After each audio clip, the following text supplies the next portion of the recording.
Hello and welcome back to another episode of Kerbal Space Program in the series we're calling Escaping Kerbin.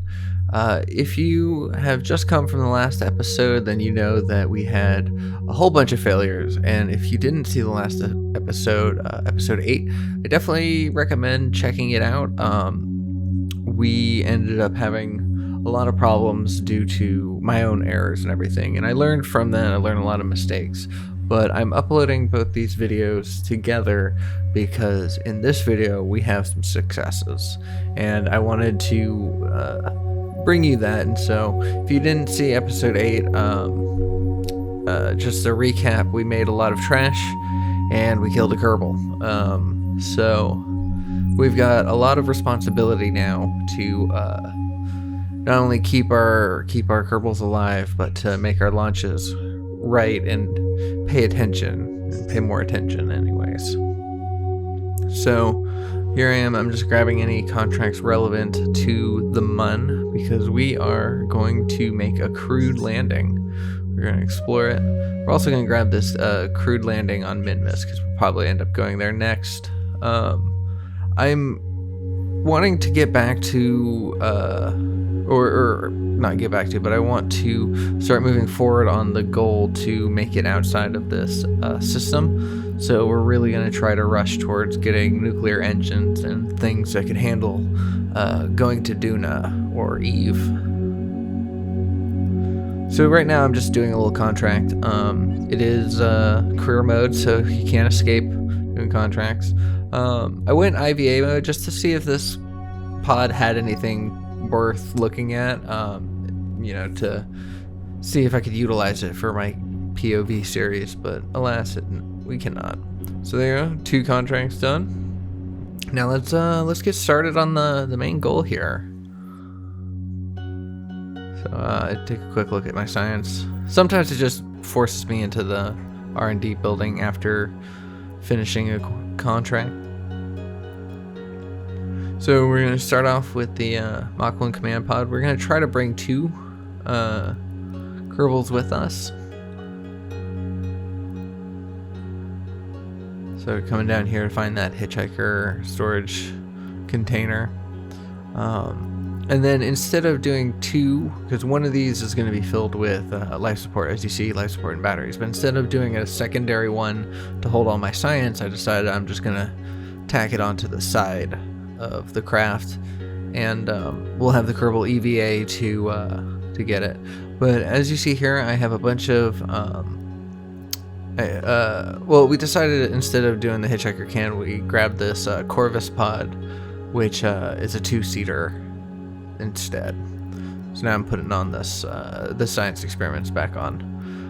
But we have contracts to do a certain number of specific experiments in the polar region. So that's where this lander is going to be headed.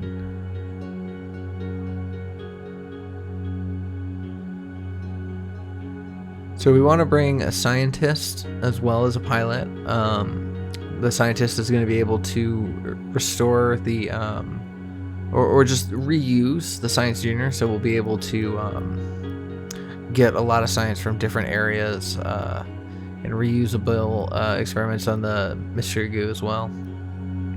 So I take my solar panels and I can go ahead and just stick them to the top.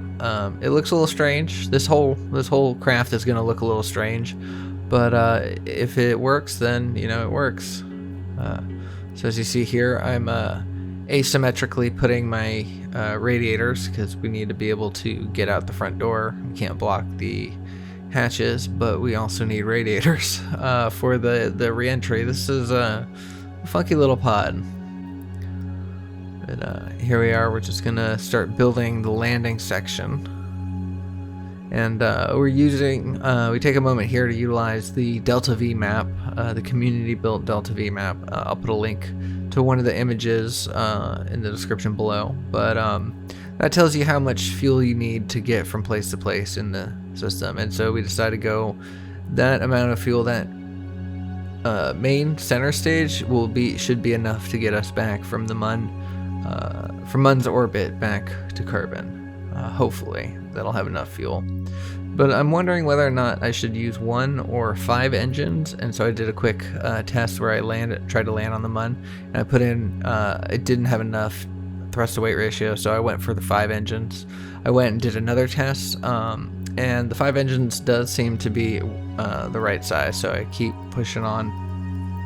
It's useful to note that in both simulations, I didn't actually successfully land. In both situations, the craft did explode, but during the second time, that was just basically due to a sticky key that didn't exit time warp fast enough. So I don't have a successful test on any part of this craft, but you know, we're just pushing forward anyway, so we'll see how it goes. And then right there, I put explosives on each of those bits because they're not going to be coming with us back to Kerbin, so they're not going to be burning up in the atmosphere, so they will just be floating around in space. So we decide to add explosives to the separation stage, so that way we can get rid of that space trash. Quickly, we come in here to this building, and we set up a campaign, so our reputation, a portion of our reputation gets turned into funds. We're about to go to the Mun for the first time with a crew. We're about to break a whole bunch of records and milestones, and I have a feeling that we're going to have a very high reputation gain from this mission. Therefore, I wanted to make sure to activate that campaign before we got started. At the last second, I throw on some Separatrons on these to just make sure that I get the exploding pieces away from our craft as best as possible. But here we are, and we have launch. Trajectories mod is making that little blue line getting in the way. But as I said in the last episode, and I'll say it again, these Pila engines, you know, you just aggressively force your way into a gravity turn.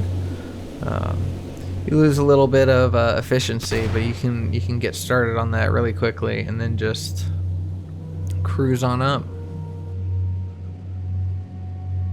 And because we have the Separatrons, we're going to have a clean separation of the lower stages. It just pushes them back. Because we have tail fins on that, we had to really be careful to make sure that they didn't come colliding back into the rocket. But since it's so top heavy, we needed extra fins to stabilize it going through the air. Something like this lander won't fit into a fairing, so we just had to make it as aerodynamic as possible. But here we are. We're just gonna circularize our burn, or circularize our orbit. Just come around the planet. We deploy our solar panels and our communications dishes. Get that nice and ready for intercelestial body travel.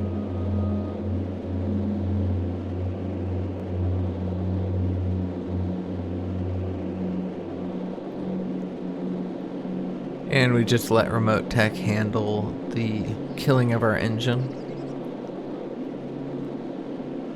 Even though we have pilots, we like to use remote tech just to be as precise as possible. So now we're just plotting our escape trajectory out of Kerbin's sphere of influence and into the Muns. And we're going to try to get a nice polar orbit going. And so I'm going to have to do this burn in 2 parts because I wasn't able to get a polar orbit or a polar trajectory without having a collision. So we're going to just take it easy.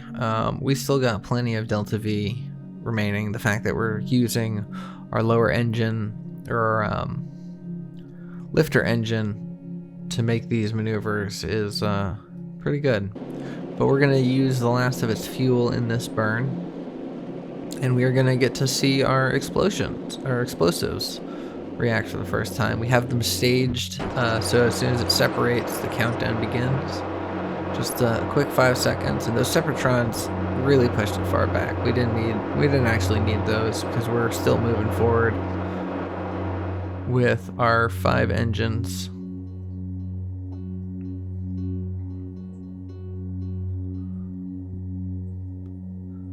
So now I'm just adjusting the approach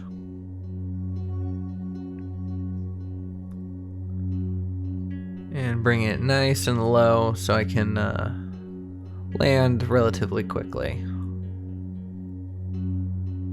We're playing with tack life support. Every second in a mission counts, because every moment that the ship is flying, the Kerbals are using up oxygen, water, and food, and we need to take care of them. And after the last Kerbals dying from air toxicity, the fact that we didn't have an air scrubber on board that long trip to try to get a communications network around Minmus, we got to be really careful with how long we keep these Kerbals out, since we still don't have that unit aboard this craft. I think for future missions we'll probably have to start putting those things, the air scrubber, the water purifier, things like that, we're gonna have to work on. So I quickly cut through a lot of the first part of this mission, just getting into orbit and everything and getting myself sent out to the Mun. But from here on out, I'm going to leave it mostly unedited, because once again, this is the first time we're doing this mission, and this is the first time we're piloting this craft in particular, and so I want to show as much of it as I can. I like to keep these episodes around 30 minutes. This one obviously is going to be a little bit longer. But I feel that keeping it more succinct is better on these kind of things, especially with like moon missions. When you land on another planet, you want to see as much as possible.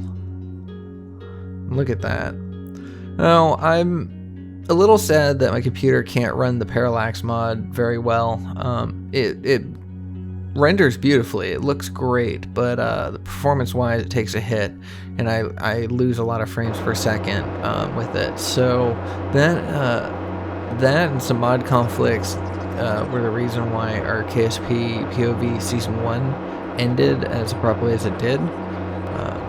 And so I decided to sacrifice the visuals for the performance. So sadly, we will not be using parallax anymore. No collisions, no ground scatter. But it's still a very pretty moon. Like, I can't lie, it's still it's a gorgeous game, even without a lot of visual enhancement mods.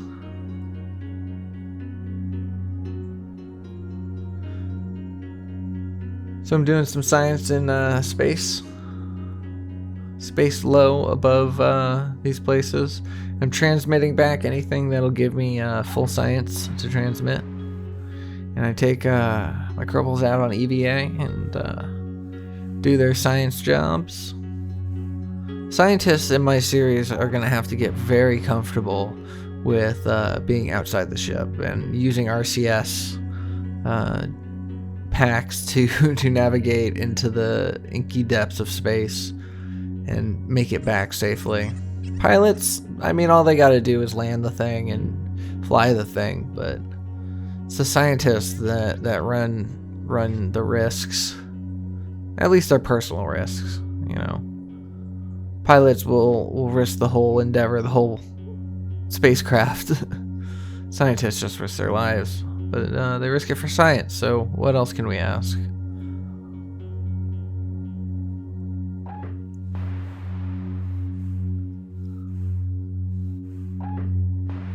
It's going to be a lot more challenging in the POV series once we have to start doing these trips, and our scientist is going to be flying around the ship, but in first-person view. I'm very excited about that.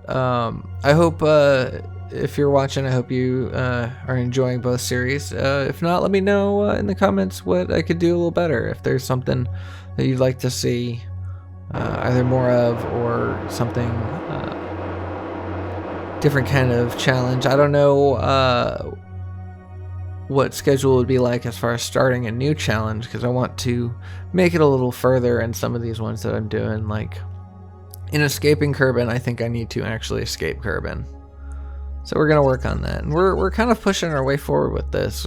You know, we kind of skipped the probe landing. Normally we'd do a probe landing on the Mun first. gather some preliminary science, try to bring them back, and then send a crew. But we're just going for it, you know. We're gonna get as much science as we can, just as aggressively as we can, and then start moving our way up the science tree until we have the technology to start going to other planets. And then we're gonna start setting up alarms to see the best way, when the best time to go visit those planets are. So real fast, just kind of jumping back into the video, I just going on a long ramble. I closed 2 of the solar panels, but I choose to do 2 on the corner side instead of 2 across from each other, just because depending on where the sun is, if we break the 2 solar panels that are sticking out, we'll still have 2 more left,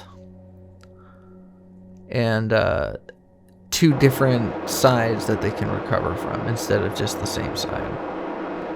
Here we are. We're trusting MechJeb mostly with our landing, but we still burn a little early. And of course we use trajectories to really pinpoint where we come down. But this whole thing is a crater. It's not a very good landing spot. We're going to come in at a hard angle, but this is definitely the biome that we need to be in, and this whole biome is filled with peaks and valleys. We just try to come down softly, and the moment that we touch down, we're going to just run all of our experiments. We have it all in an action group. And then because we started tipping down too much, we just take off. We just keep flying. We just take everything that we can, and then just get ourselves positioned. Look at that. Look at all those hills. And I just narrowly avoid crashing into the ground right there. And so now we've got control of this. We're not going to immediately crash in. We just start trying to figure out what else we want to do. We still have a lot of fuel left in these side boosters, and we have our staging asparagus, or however you would pronounce that, asparagide. So that way, once those side boosters are done, the center tank will be full once more, and that will be ready to take us home. So I'm just get myself there. I do some experiments, again, low in space, and now I send my scientist out to go catch it.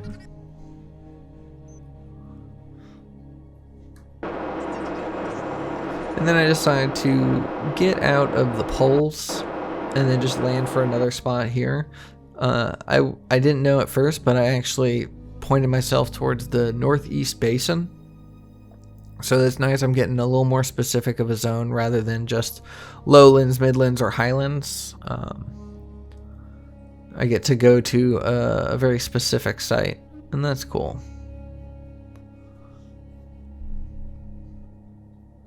So we're just time warping our way there very gently. Don't want to fly past the point of no return. So once again, do a couple more units. I can pretty much always do a crew report and a gravitometer reading from basically all in low space over each one of the biomes. As you can see, I'm doing it there, and so even though we're coming close to needing to land, I'm just doing the science as much as I can. That's why these Kerbals make the big bucks.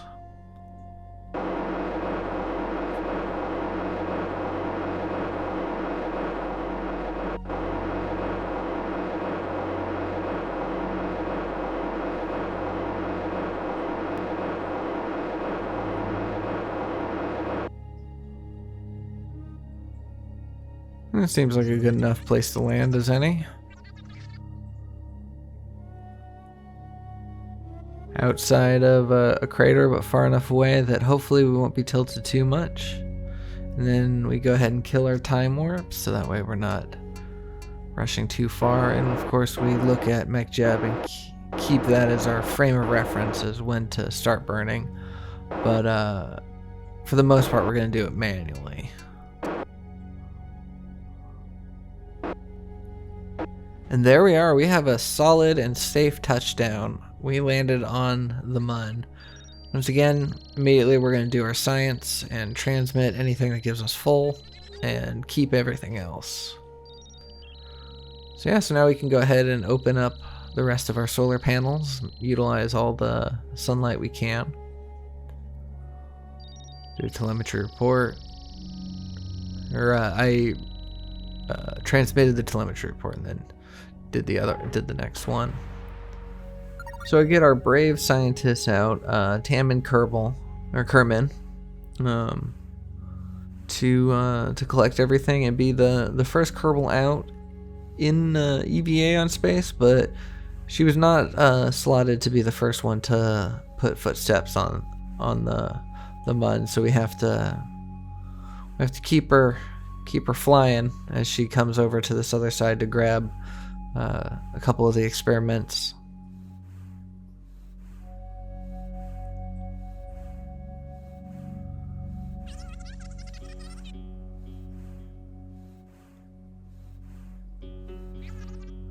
And we return her safely. But it's Kazu Kerman who has the honor of planting the flag, being the first Kerbal on another celestial body outside of the home planet. Look at her. So proud.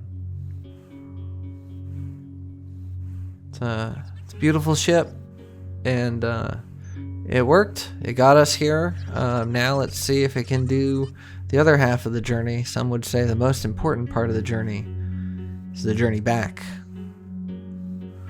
So we just we get our pilot aboard, take another look, see that everything looks good. And we check our missions, and we succeeded in quite a few. We did quite a bit, but the rest of them we have to get at home. So with that, we just take off. There's nothing else to do. No systems to check, just a ship to fly. So the side boosters run out, and we get a nice little display of them popping off and cleaning themselves up. No space debris for us.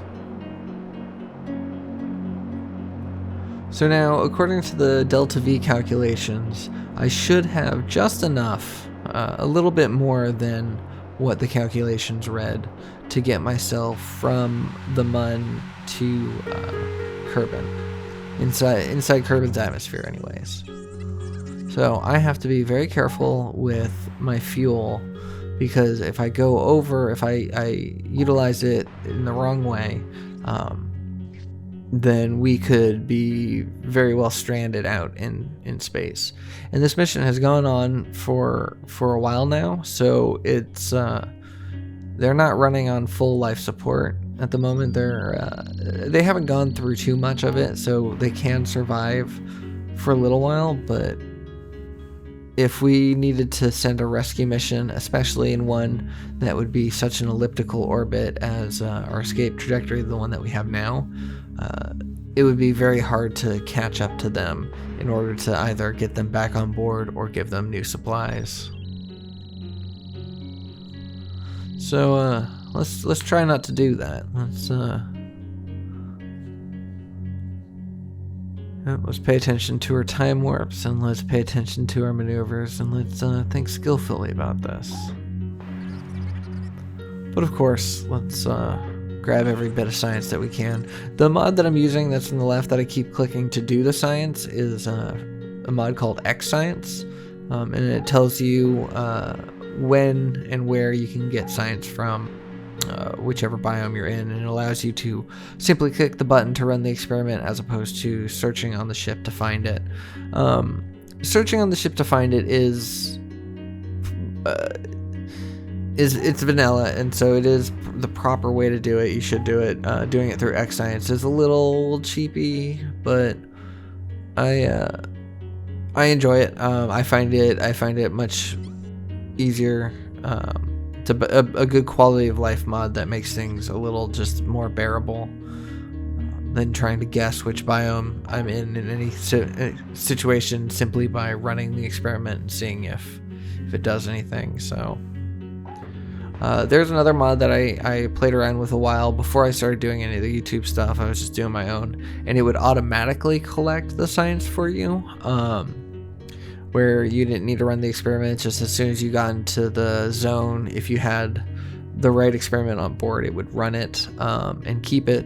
But the thing about that mod is you only needed one of each experiment. You didn't need to, like, if you wanted to go into 3 different biomes, you only needed to put the one thermometer on and it would grab readings from all 3 spaces. Or more cheating than that, you only needed one Science Junior and it would grab Science Junior results from all 3 spaces and keep them aboard. You didn't need a scientist to restore them or anything. It would take it. And as nice as that's a great mod for if you don't really care about the science, you're more about just the piloting and the journey, and you want to collect your science passively. Great mod for that. It's called For Science. It's not listed in the mods below because I don't have it, but it's called For Science, and it's very good if that's the kind of playthrough you want, but I feel like that's a little too aggressively cheaty for me. But of course, this is a single player game, and nobody but you can really determine how you want to play and what's cheaty. So don't if you play that way, don't take my statement as that, because that's not a criticism on how you play at all. It's just not for me. And since I'm making YouTube videos, I don't feel that it's appropriate for the playthrough that we have. Yeah, just coming back. We got a maneuver set to bring us back close to the atmosphere. So we're just killing some time, doing some science until then.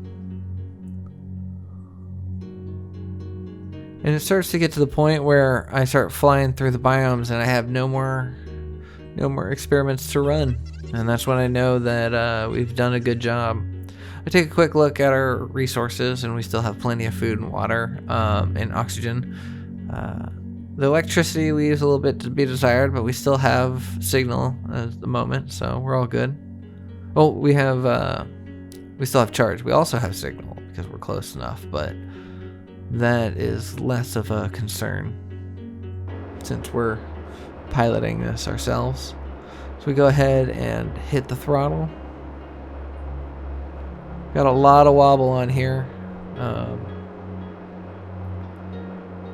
It's surprising because it's just such a small engine. You wouldn't think that it would have so much control. But yep, so we are in the atmosphere of Kerbin, so now we're just going to utilize the last of our fuel to lower our apoapsis before we hit the oh yep, there's the ANBR mod. I talked about that in the last episode, that we downloaded that to see that we could have full power for our satellites in the dark side, which is the whole reason why they don't work in the first place. My satellites don't work in the first place. But here we are, we're just going to burn off the last of our fuel and just use it to bring our apoapsis down as much as we can. We're still pretty high in the atmosphere, so if we don't bring it down manually, we're going to have to bring it down through aerobraking. And I don't want to go through the atmosphere more than once. I like to just be one and done with it. And so I normally aim for about 41 to 42 kilometers. I believe at that spot, that sweet spot right there, as long as your apoapsis isn't too high, like, you know, a couple millimeters or whatever, 42 kilometers will bring you in safely. Maybe a little bit of a nail biter. You may have to do some spin maneuvers, but you'll arrive safely.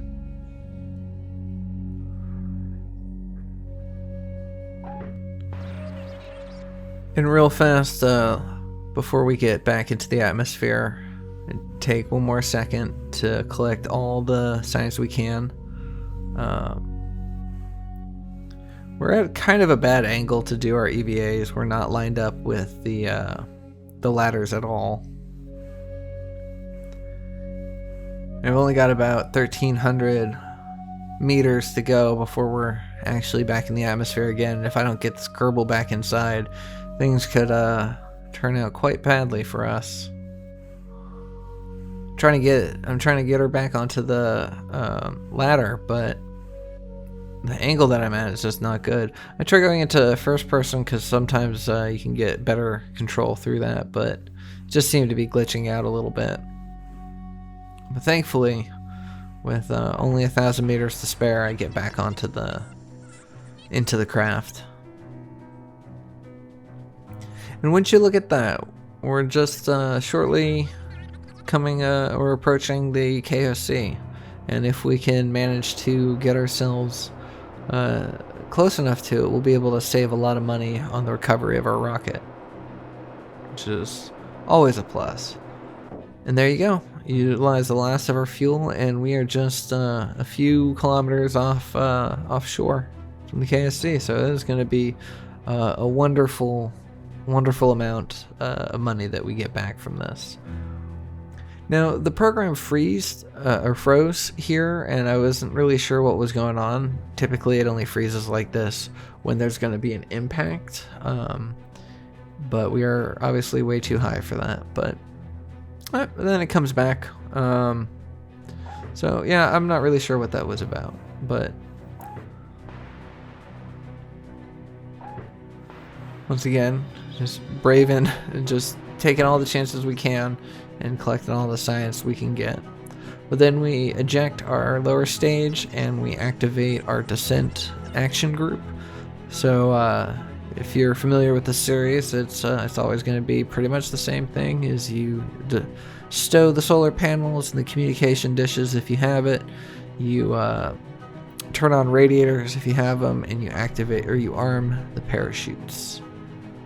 So that way, if anything happens from this point out, everything should be set. I shouldn't have to do anything. I can just let it be.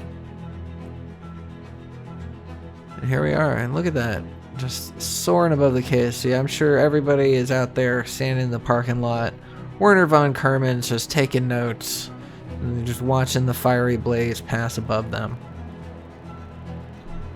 So I start to do some spin moves to dissipate the heat so it doesn't collect on one particular part or another.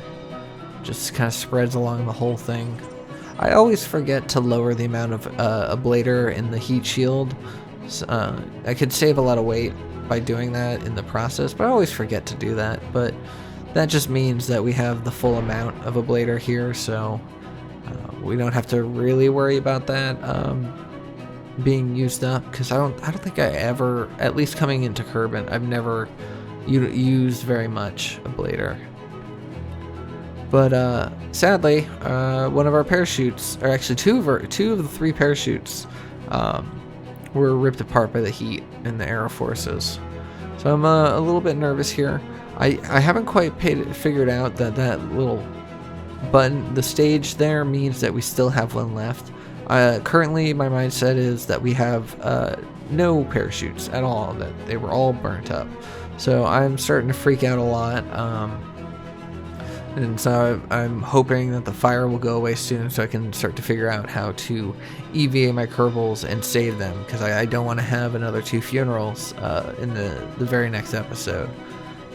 So I see that's there, but then I look and we still have one. Yes, we still have one. So, which is good too, because I have not upgraded the astronaut complex, so I wouldn't have been able to EVA them. Oh wait, never mind. That was a different. That was my KSP POV series. Never mind. In that series, we had a close call where we tried to EVA somebody, but we couldn't. But in this series, we can EVA just perfectly fine. I forgot that I've been doing that this entire time. But here we are. We made it through the atmosphere. All we can hope is that one singular parachute will slow us down enough that we can splash down safely with not just our Kerbals alive, but hopefully with our science, you know. And this is a very expensive craft, so as much of it as we can save, the better.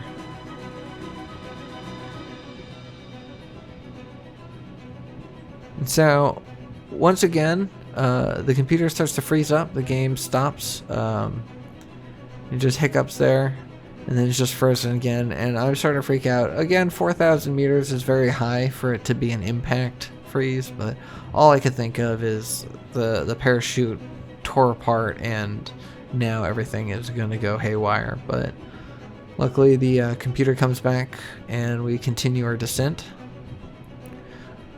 Get a nice little sunset going there. Can't really see much, but before we know it, the chute popped out and it will deploy very shortly. I believe at 1,000 meters. Yep, there we go. Turn off SAS to just let it free float down.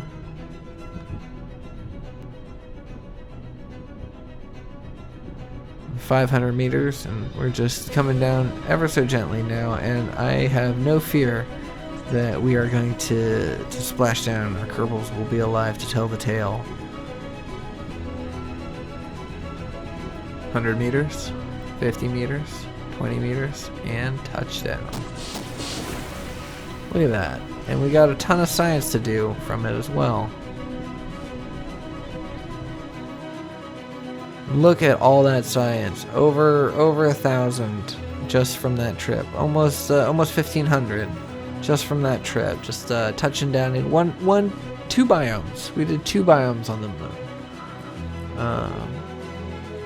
So yeah, but I was very happy. I needed a success for our agency after the last episode, after losing our Kerbal, after putting up all that space trash, the uselessness.